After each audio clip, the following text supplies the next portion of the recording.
Holodeck 3 program is reinstated. Open sesame! Commander Klingon vessel. We are energizing transporter beam. Now. One, engage!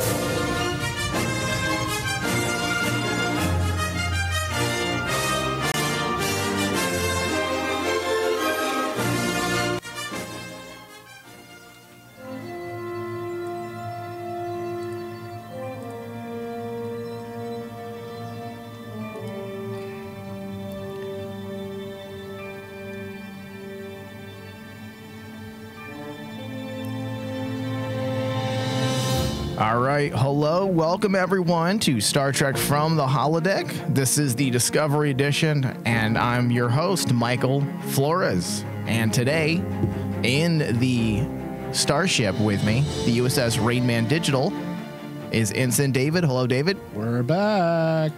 Yeah, been away for a little bit, our winter break, as I did warn people. Yes, so please, I hope no one's angry. I have not checked my email yet, so we could be getting some hate mail, but I don't think so. Set your phasers to stun, not kill. No, kill. Definitely kill. I'm a mirror universe captain. I'm part of the Terran Empire, David. I don't take no shit. Oh, you want the torture tubes? The agony booth. Oh, agony booth. Oh, you don't like that we're a month late on our shows? Into the agony booth you go. So long.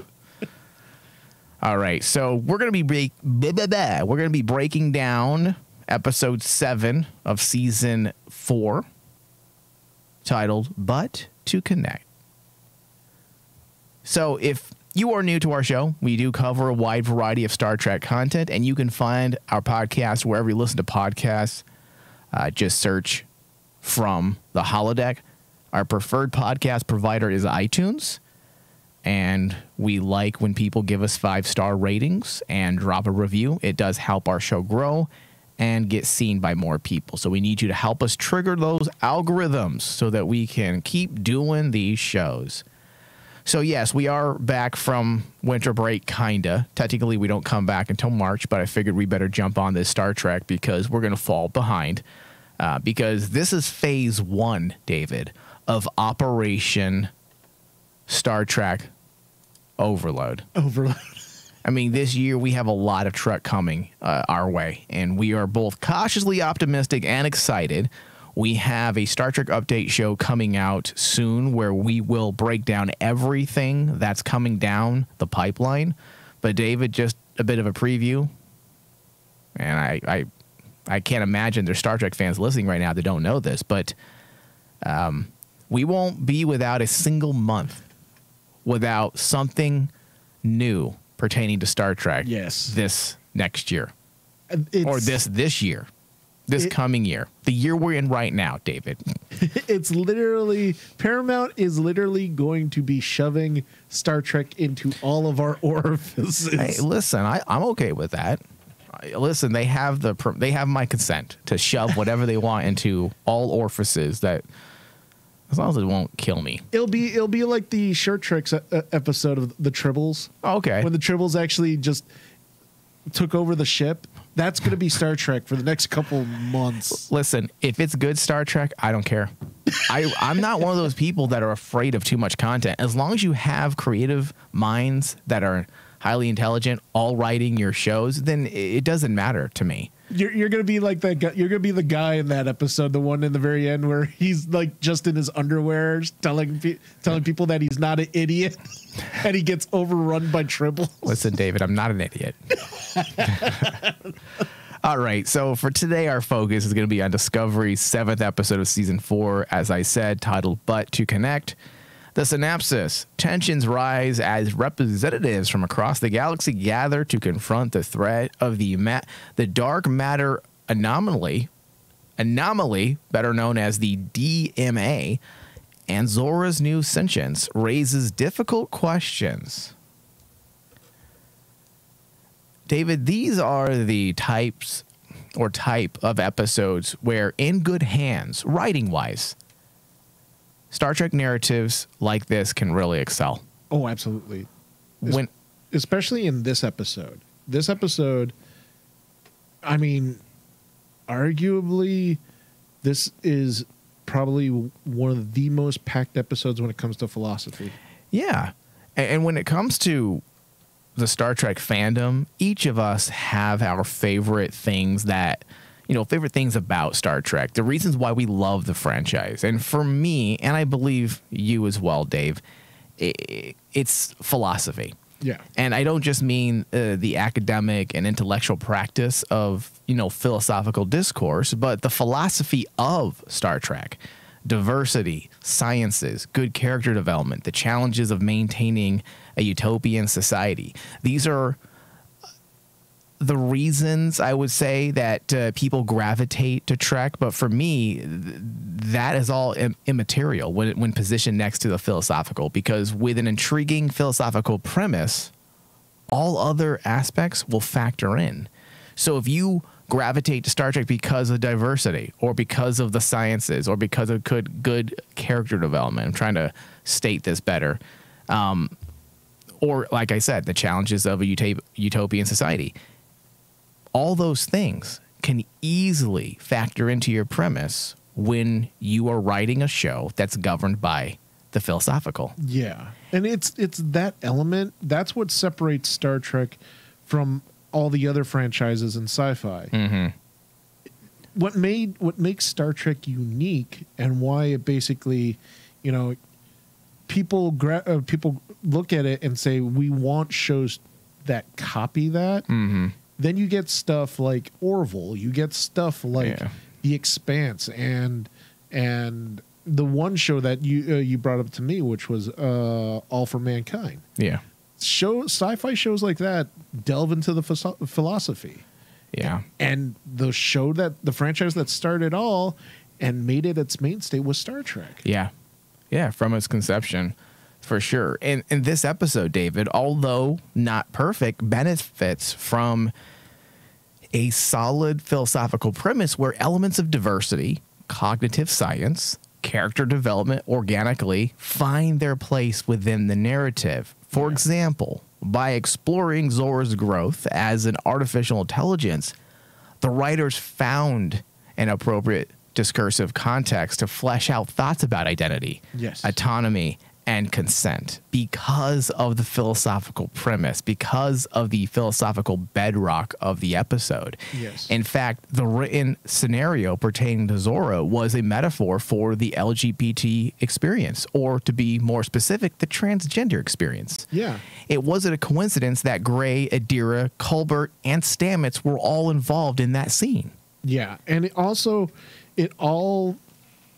the different, because a lot of people that online I've been seeing compare this scene and the elements in this episode to like TNG's episode with Data, the trial of Data, and the trial for his humanity. The difference between that and the trial of Data is the fact that this is diving into another aspect of, I don't want to use the word gender politics because that tends to identity politics. Identity politics. Yeah, identity politics isn't bad. Yeah. It's just been so trendy of late that it annoys people. That's all. Yes. Yeah. And that's why I want to stay away from, is actually annoying people when they hear the catchphrase identity. I think people that listen to our show know we're not, lunatics. Yeah.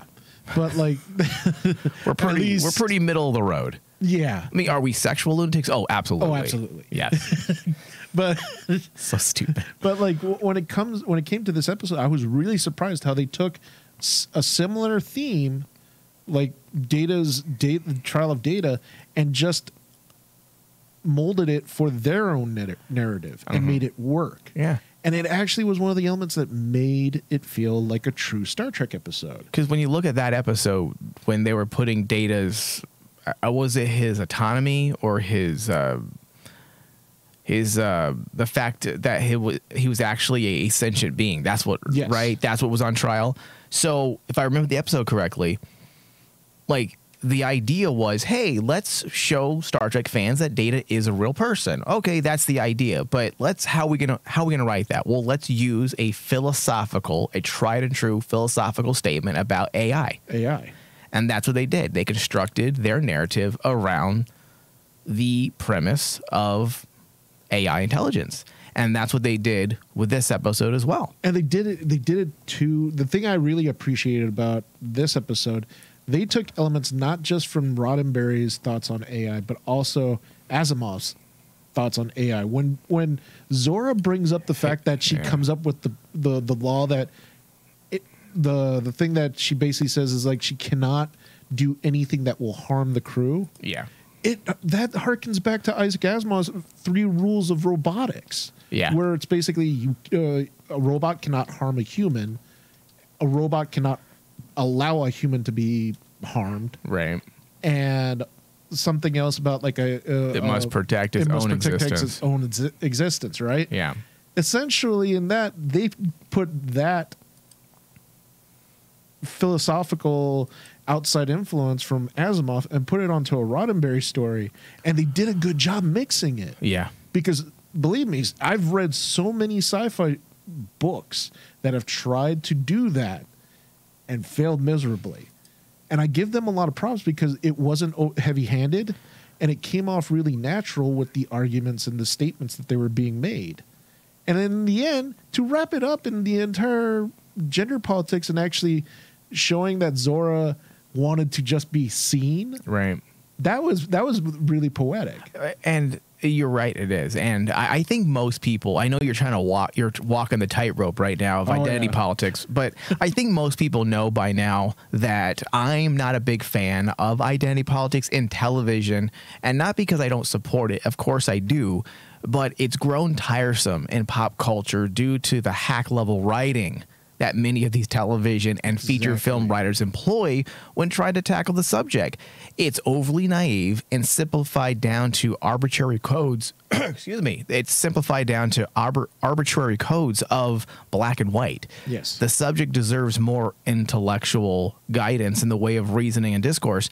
And an episode of Star Trek like this one is a fairly decent example of doing it the right way through debate and by using logic, empathy, ethics. The writers craft a scenario that fleshes out the key concepts of what qualifies as sentience and whether or not the crew of Discovery is dealing with an evolving artificial intelligence or something that has evolved from the artificial to a new form of physical life. And I use physical loosely. I simply use that word as a way to describe something more comprehensive.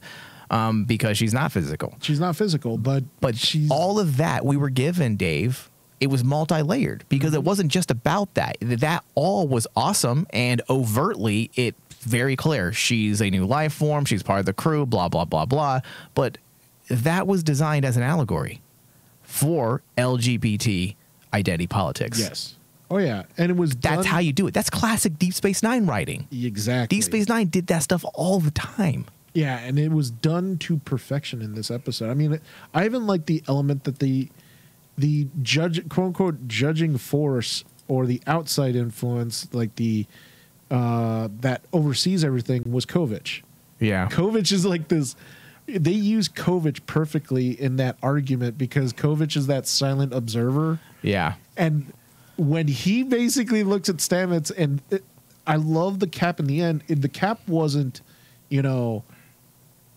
Zora saying the whole scene about her being seen. The true ending and the lesson moment was between Stamets and Kovich, because Kovich looking at Stamets and telling him, yeah, I was watching you, and if you made the wrong decision, or depending on your decision, I was going to have you resign. Yeah, the problem was you. The problem was Stamets. Yeah, and that is, I want to say that's really smart because first off, it did subvert, I think, most of our objections or expectations, I should say, because most of us have seen that typical story where the outsider comes in, he plays the part of the bad guy, and he decides, nope, she's not human, just like we had in the episode with Data. Yes. Whereas it was the complete opposite. He was there simply to listen, observe, and then form an interpretation of what he sees in front of him based on his expertise pertaining to cognitive sciences. So it was very well done. I loved every part of that entire scene.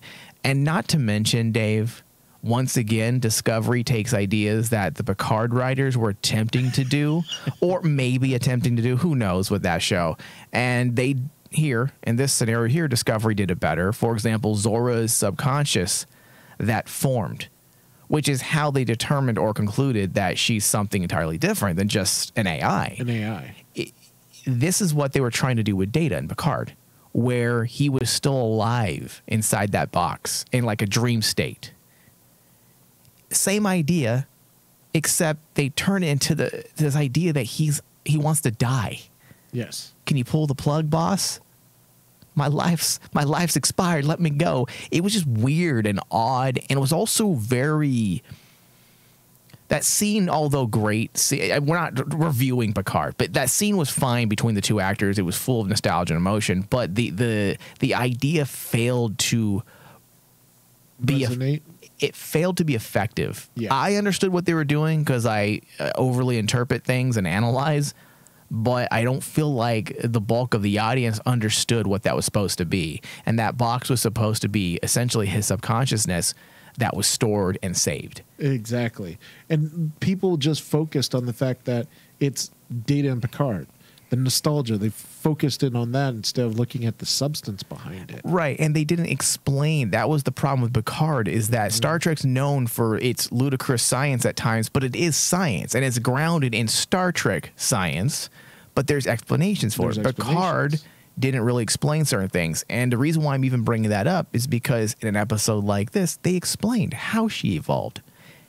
They didn't need to get all into the nitty-gritty. There was no need for it, but they explained, what is this area here?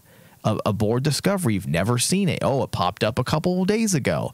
Well, let's analyze it. What's inside of it? We see images of the Discovery crew and their experiences. Oh, it's her subconscious. It formed.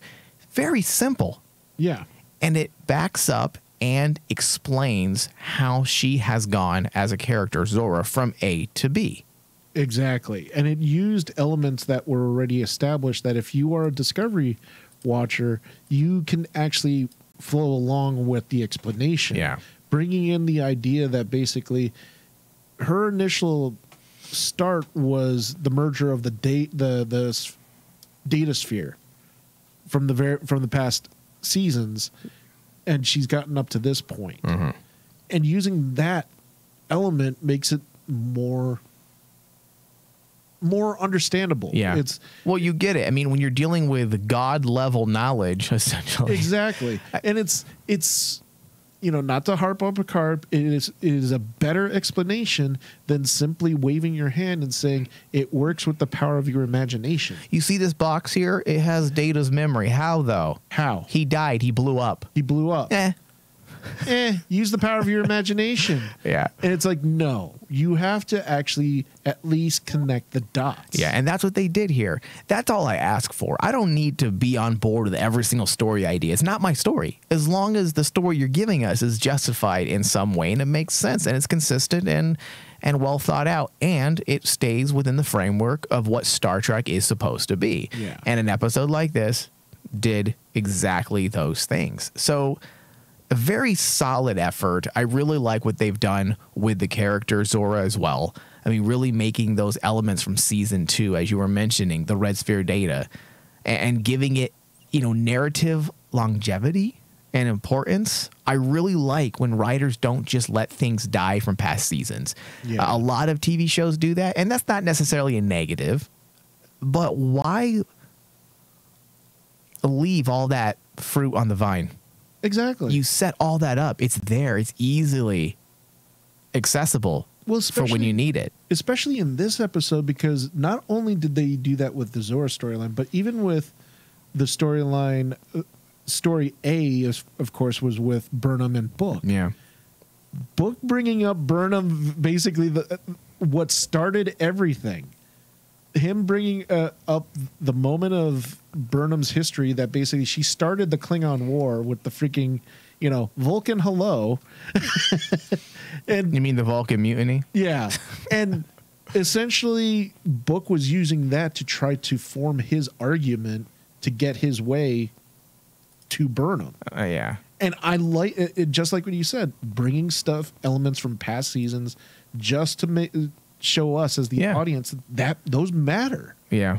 And in a lot of ways, that by bringing that forward by Book, it showed the development of Burnham in a lot of ways this episode. Yeah, we're getting more history. And the more history we accumulate with a show, if it's well written, the better it serves the show later down the road, because it just gives it this feeling of its own world in itself, rather than relying what's been established before from other Star Trek shows, which when you're dealing with a spinoff series like all of these other Star Trek shows, whether it be TNG, Deep Space Nine, Voyager, Enterprise, Discovery, Picard, they're essentially spinoffs. And rather than having to rely on a single show's premise and the foundation they laid, sure, you have to do that for a while with a spinoff. You absolutely have to for that first season, but eventually you're going to create your own foundation for your own structure, permanent monument, if you will, within the Star Trek franchise. And that's what Discovery has finally done with season 4. You feel it has a sense of permanence now. Yes. This season. This season, I mean, this is probably the season that made Discovery its own identity. They're blazing new trails. Yeah. Finally. Finally. Yeah. And at the end of it all, we've got ourselves a new Discovery crew member, someone that seamlessly fits into, and this is something we talk about a lot, seamlessly fits into the semantics of the Trek genre, like Spock, Data, DePaul, the Doctor, just to name a few. So basically, you know, as we've said, characters that are used to explore the human condition. Yes. So now we have our one that is exclusive to Discovery, and I'm really fucking psyched to see what they do with this character moving forward. Yeah, I'm really hoping for really great things. The one thing that is kind of funny now, everyone has basically brought up, is technically we know Zora's fate. Technically. Yeah. Because we know what happens in Calypso. If they do follow, you know, that trend. So it's really tragic for Zora to end up where she is. It may not be as tragic as we think. I can't talk tonight. That's what happens when we're gone for so long. Yeah. It may not be as tragic as we think, because, again, knowing how time travel works, she might have had to throw herself into the future for some reason. And for her, it's been very, very long. But there may be a date when the people from Discovery in their timeline say you can come back. And it may only be 5 minutes to the crew of Discovery. Oh, dude, they got to be careful with stuff. Oh, like I know. Believe me, I know. Remember, that is touching on time travel. This is now. Everything that's happening now is happening now. What happened to then? We missed it. When? Just now. That's how convoluted shit can get when you're dealing with time travel. All right, so that was story B. I want to move into story A, but first, get more from the Holodeck content by pledging to our Patreon page. This year, we've got a wide variety of Trek content planned for Patreon subscribers, so you don't want to miss out. Pre-shows, exclusive podcast episodes like reviews on Trek novels, comic books, and topical discussions revolving around the Borg, the Maquis, Q, and more. So head over to patreon.com/RainmanDigital and pledge a minimum of $5 a month to gain access to our podcast tier and the behind-the-scenes tier that offers you our pre-shows. If we are to continue to broadcast and produce more episodes, we do need assistance from the viewers.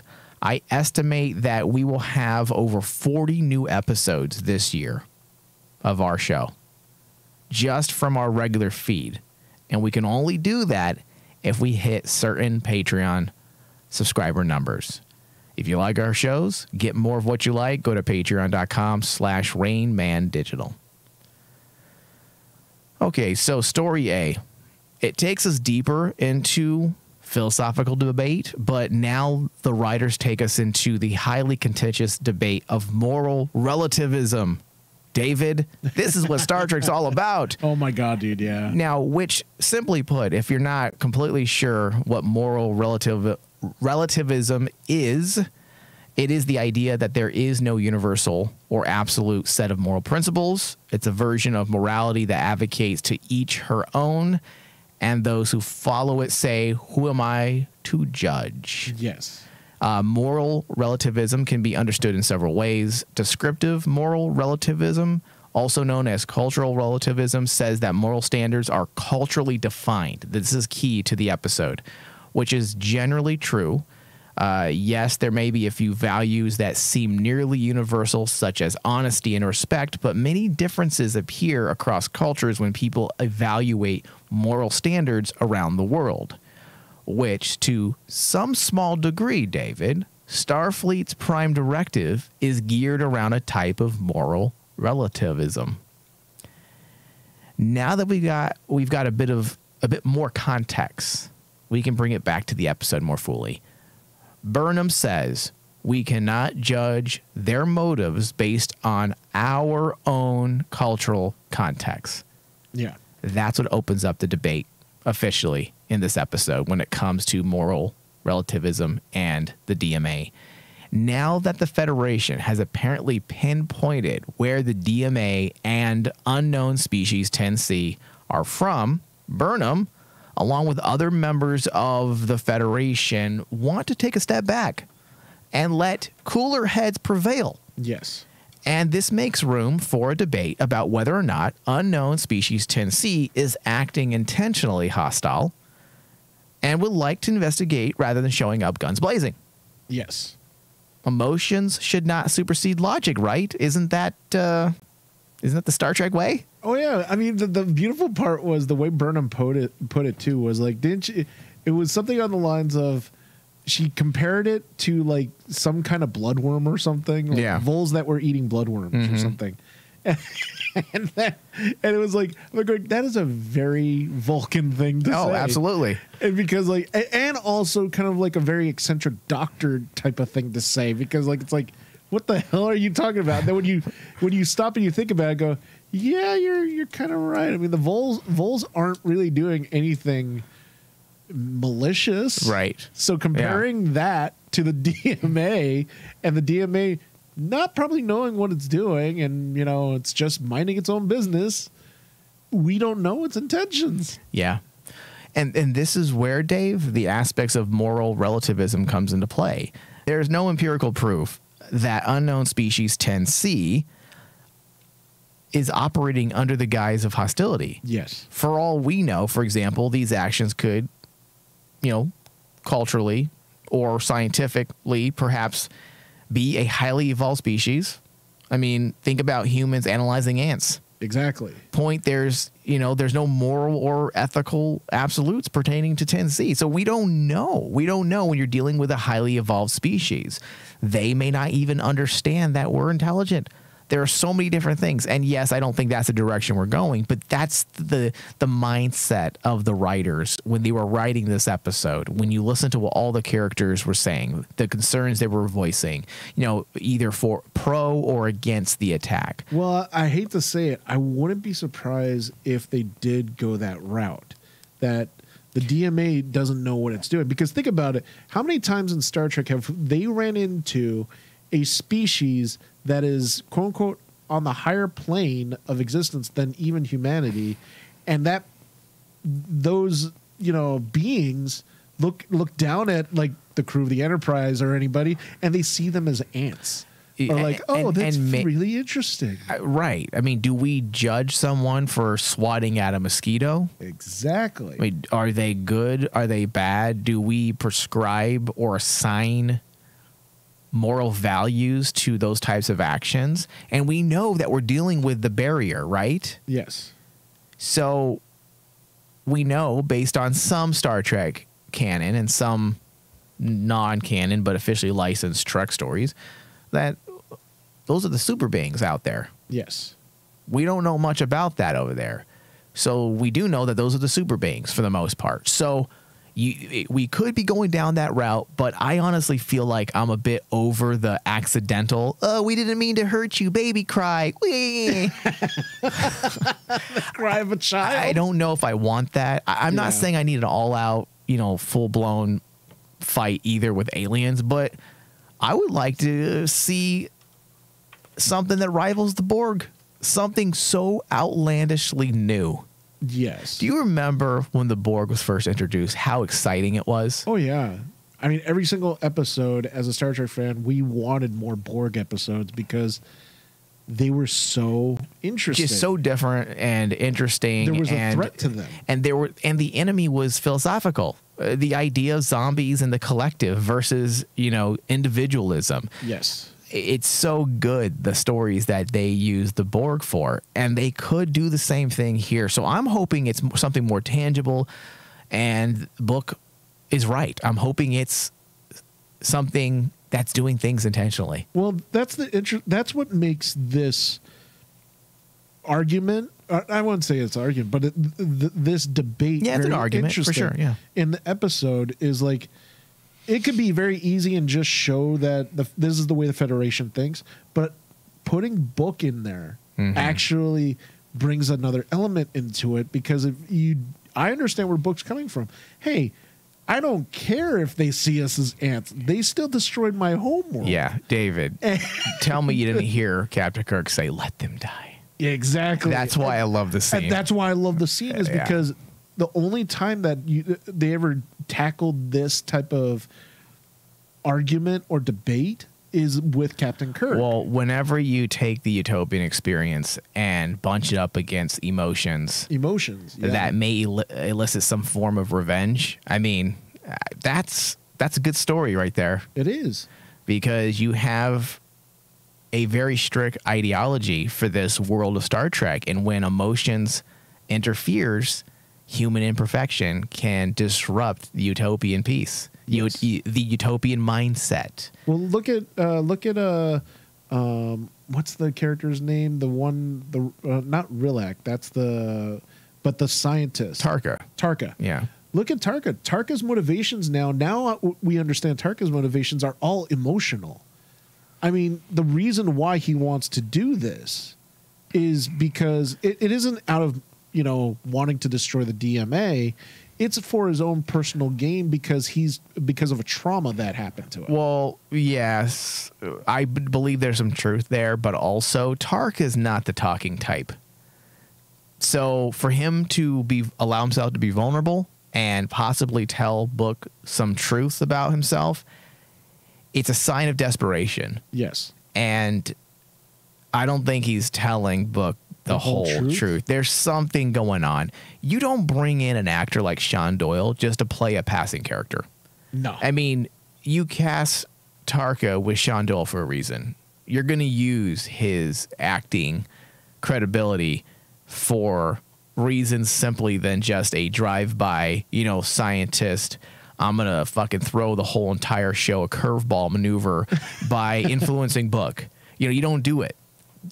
You don't bring that type of actor. You can use any actor to do that. So the fact that they bring a fairly well-known television actor into Discovery and then they put him in this role, there's a reason for it. So I did like everything they did. I do agree with you about Book being used in the argument, in the debate, offering the other side, and it's interesting to see that he feels differently, and I like this because I'm hoping that Book and Burnham don't go into some type of melodramatic fight. I hope so too. I hope this serves as a contemporary example of political discord, and then we see how it's dealt with from a mature, evolved perspective, where you have two people who completely disagree with each other, and the other is going to go out and do what he thinks is right, but at the end of the day, they can both understand where they're coming from. Yeah, no melodrama. Yeah. You don't want melodrama between this. That's why I was kind of iffy when he left the quote-unquote letter, because I'm like, wow, he just left a Dear John letter. Dear Burnham. Dear Burnham. I'm going to miss that ass, but I need revenge. I need, someone's going to die. P.S. Here's a dick pic for you. Just for going away. Please take care of my cat. So stupid.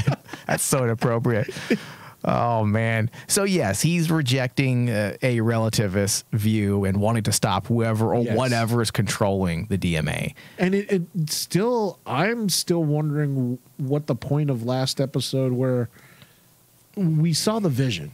And me and you were trying to speculate, okay, what was that really his father, or was that something else? I'm not sure, yeah. And we did not have any other idea what's going on, but you could tell Book is slightly changing.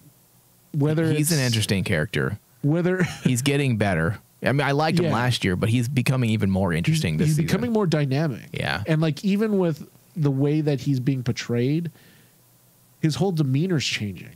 Yeah. I mean, and is that because he's being influenced? I don't think Tarka's involved with being that side. No. But is he being influenced by something like a higher being, like the DMA? Anything's possible at this point. I wouldn't disagree or say, no, that's a terrible idea. That could very well be. But bringing it back to Tarka really quick, he is becoming a very intriguing character. You had touched on him a bit a few moments ago, but we at least we know his motivations a little bit more, and he's become more interesting and possibly dangerous. I mean, his alleged motivation for attacking is his desire for the power source of the DMA. Is that what he said? Yes. So, and he wants to use it in order to get to his own universe. And that was interesting and also raised a bunch of red flags. Not in a bad way, but like, oh shit, are we going to be doing this again? Because when Book assumed it was the mirror universe. This is the part that I'm going, what the hell? Tarka says, you say that like it's the only other option. There are countless parallel universes. So let the theories begin, David. Why would the writers have Tarka make such a statement with obvious narrative intent unless there's a reason for it? You don't need to bring up all the parallel universes or even have a character who's from another universe unless there's a narrative reason. Yes.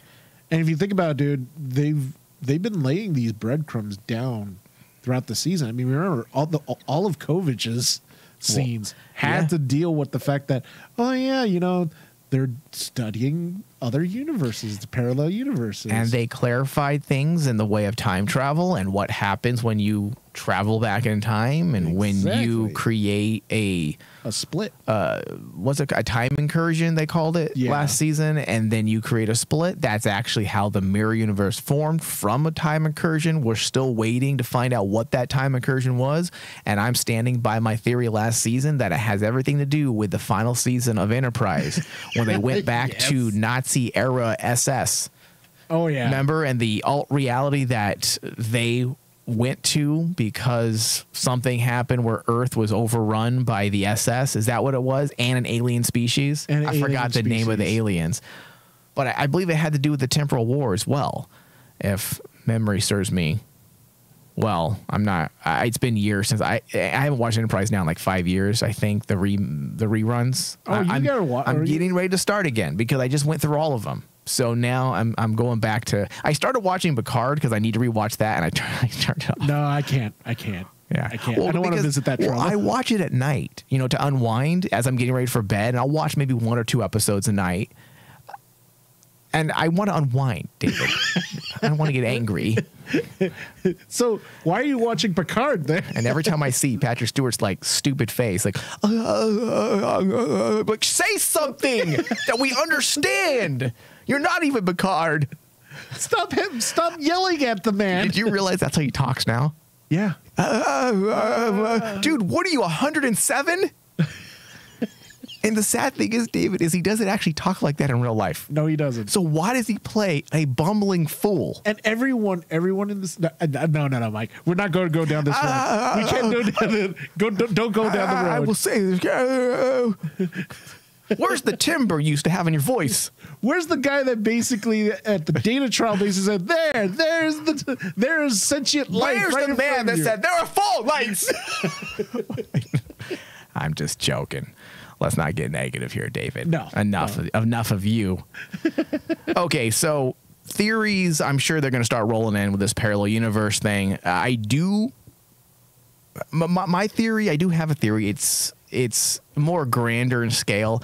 I don't think they're going to do much with it this year necessarily, but I do feel like we're moving in the direction of really turning Discovery or possibly another iteration of Trek, whether it be a spinoff or I don't know.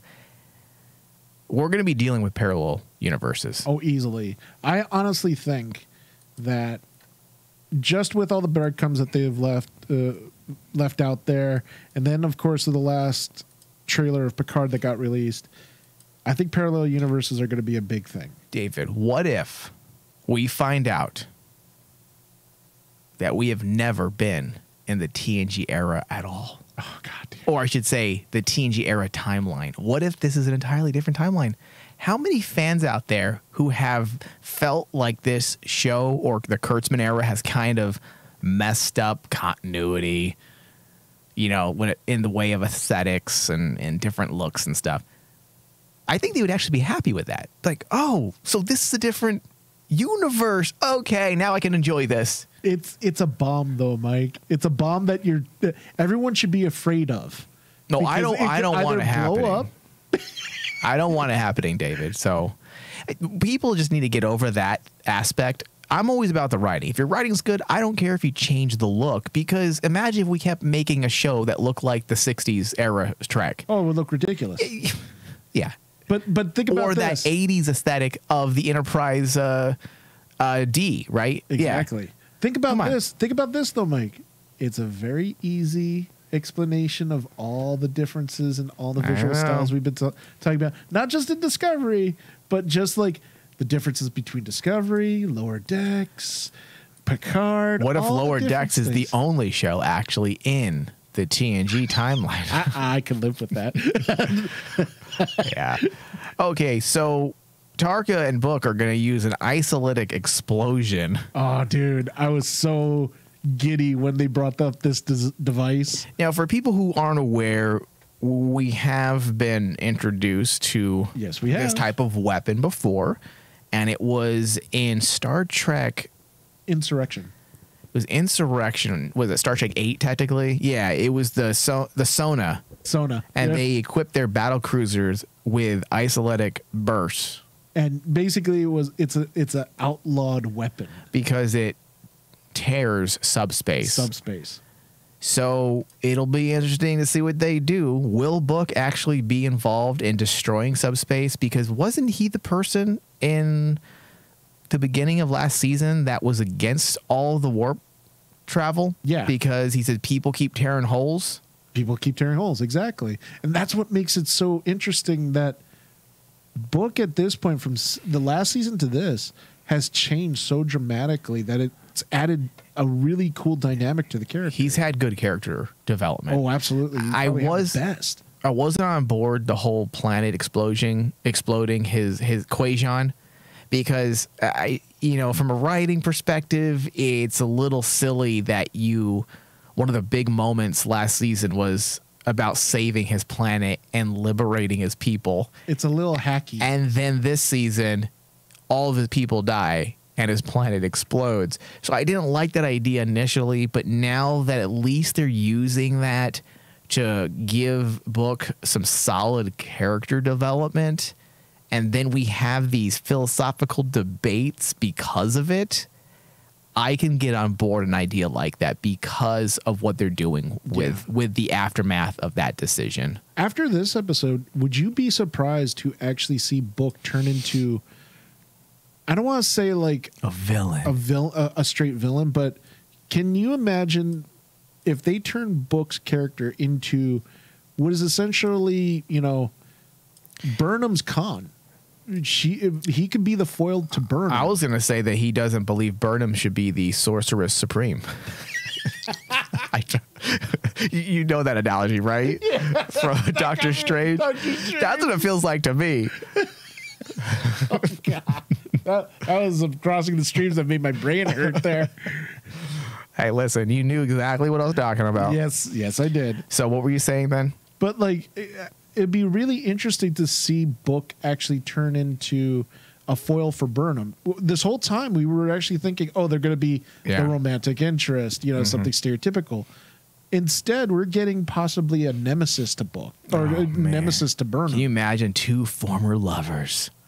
That does sound a little cheesy when I say it like that. It sounds cheesy. But listen, Shakespeare has been used a lot for Star Trek. So if they give that a Shakespearean vibe, I can co-sign on that. And think about I have all no problem. While a lot of the elements that we've been mentioning have seemed a little hackish, blowing up a planet, the payoff was this beautiful character development for one central character that you're building up to be a foil to your main character, to Burnham. Right. And that's what Burnham needs. Everyone's been saying this season is the season that Burnham has to stand up on her own. Yeah. So she needs, things that are iconic to her. I think they're doing a really good job this season across the board. Oh, easily. I mean, listen, it's not perfect. It definitely is not perfect, but they are making some good decisions. Whoa, my mic is breaking on me. Hold on a second. They are making some good decisions that I can definitely get behind, and they're not bothering me.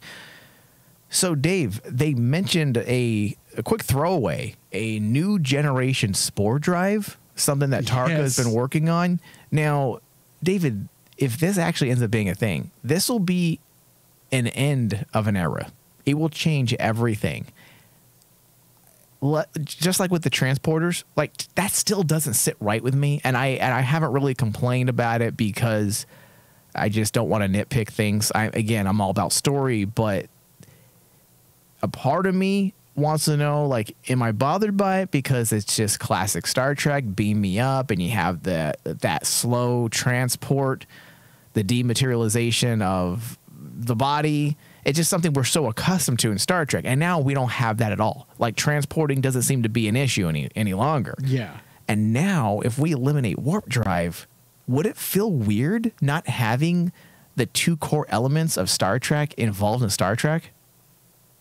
Normally, I would say yes. Yeah. But going back to what I was saying, that this season, Discovery had to put their own stamp on the franchise. Yeah, I agree. This is something that I think had to be done. I see, and that I'm glad you said that, because that's how I was trying to reconcile the feeling when I was working on my show notes.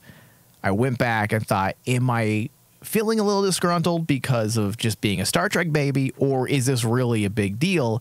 And I don't feel like it's a big deal, and No. I also feel like it's a move in a direction that shows that Discovery's willing to take risks, and they're willing to do their own thing. They're willing to blaze their own trail. Yeah. The only thing is they got to be really careful. Well, that's because why, if you have a spore drive that every ship will have now in this era of Star Trek, chronologically, I should say, it's endless where they can go. Oh, yeah. Like, there's no trouble getting to the Alpha Quadrant, to the Delta Quadrant, and then the idea of space exploration is no longer an experience. It's a simple jump. It's a simple jump. So they got to be careful with that. That's all I say. Well, imagine if the exploration at that point isn't space, but it's the parallel universes. Oh, they jump to parallel universes. Jump to different universes. And that's where the explanation also dangerous goes. too, because suddenly the show. Listen, you know what? We can sit here and talk about this forever. I'm sure. Easily. Because think about this. Think about this. Honestly, David, anything could work as long as it's done right. Because think about this. We know as Star Trek fans, Voyager set the precedent that basically down the line, time travel became very easy in the future. Yeah. And it caused a lot of temporal wars and stuff like that. So that happened. Now we know that happened after Discovery. So Discovery has to set the precedent of actually basically saying, okay, we can't do time travel, but there's nothing stopping you going from universe to different parallel dimensions or universes. That's the next exploration. Yeah. I would have no problem with it as long as it's done the right way. Yes. It has to be done the right way. Just got to be careful. Yeah. So, final thoughts. Focusing on what I can control is what Burnham said. This is why the episode, for me, this particular episode, stands above the rest of Discovery so far to date. Because you have so much philosophy in one episode. Yeah. Even a saying like that is actually a saying from the Stoics. It's part of Stoic philosophy.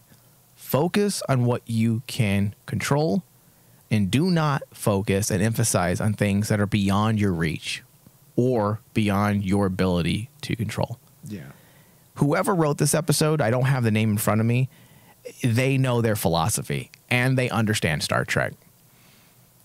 The Federation convention was fantastic to see all the different alien species. The idea of the United Earth and Titan both becoming a part of Starfleet, hopefully in the near future, is going to be a huge thing for this era of Star Trek.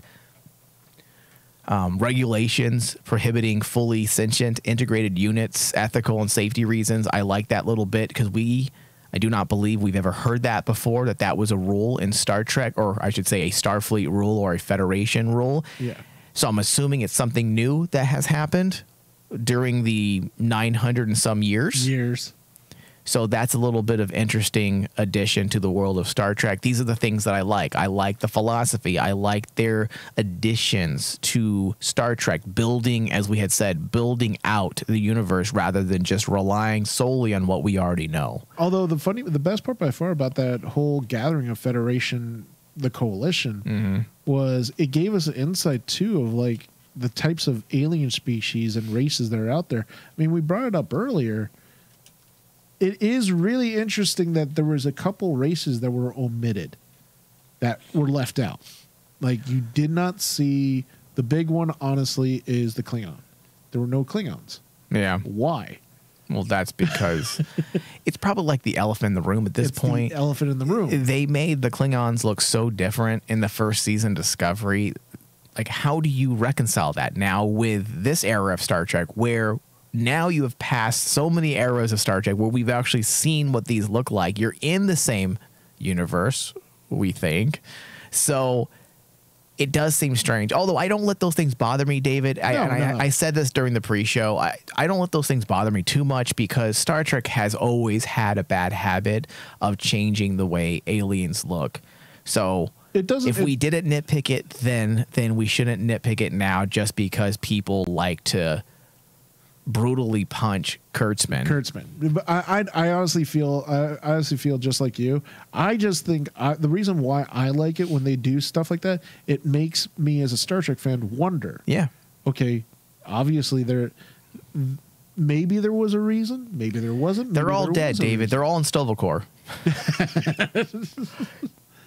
and yet the funniest part by far that if they're all wiped out, man, you mean to tell me the Ferengi actually outlasted the Klingons? Hey, look, they're survivors, Dave. Capitalism. That's what it's all about. Okay, so I'm gonna give this episode, David. Are you ready? Okay. I'm gonna give this episode a 97%, which is the highest I have rated an episode I think in a while. I might have given the George Joe episodes last year, the Guardian of Forever episodes, I might have given them a similar grade. But to me, David, I can't say this with absolute certainty because I'd have to go back and rewatch every single episode of Star Trek Discovery. But I think this might be my favorite episode of Star Trek Discovery. It may not be the best in the ways of writing mechanics. There are some things there that didn't work. But the concept and the overall ideology of the episode and the philosophy of the episode, it is its strongest, and it is 100% Star Trek to its core.